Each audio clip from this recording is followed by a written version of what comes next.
a paragon to many, one who brought about tranquility, reconciliation from colonization, and freedom to our nation. Dr. David Kenneth Kaunda. He outlined the importance of unity, a true definition of a principled, goal-oriented man. He flashed out the stains of racism, colonialism, and antagonism. He was a brave warrior and a father, but not from Katanga. He was the youngest of the 8 children, born of the first African woman to ever teach in colonial Zambia, the son of a reverend father. Dr. David Kenneth Kaunda, a man who fought, taught, and sacrificed for the nation we now call Zambia.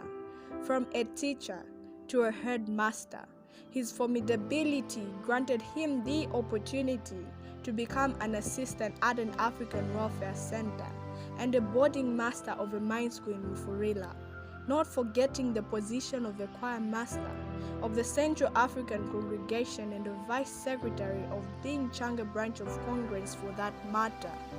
This great man outlined the importance of permutations. Even after making some combined decisions, he still went on to differentiate and integrate changes in the life of an average Zambian.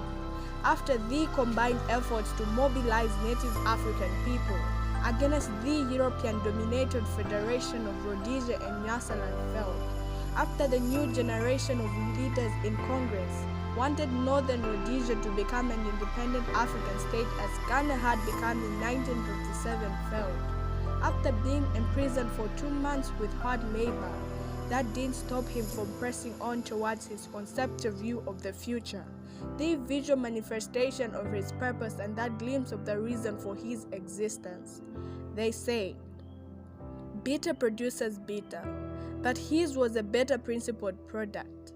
Like tungsten, he stood for what was right despite all the challenges of life. In October 1958, a former teacher and a civil servant amongst the rest caused radicals to split off from Congress to found the Zambian African National Congress, ZANC, and its successor, the United National Independence Party, UNIP.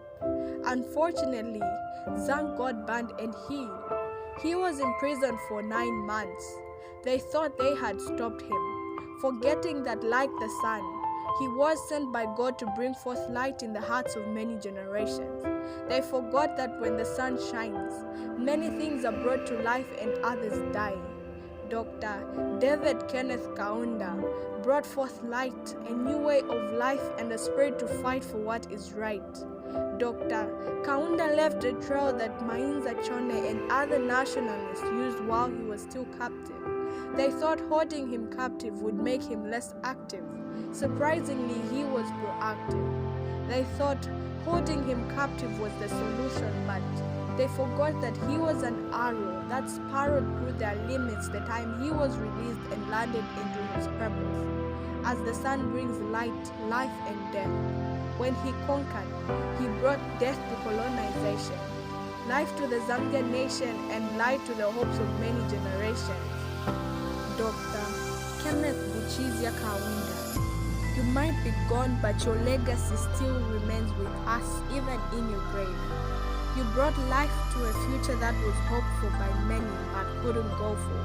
You didn't let life teach you a lesson, you learned from it. You weren't intimidated by the boundaries that surrounded you. You taught them to respect you. You've spoken to many of us without even using words but actions. You've taught many not only to dream but to live the dream.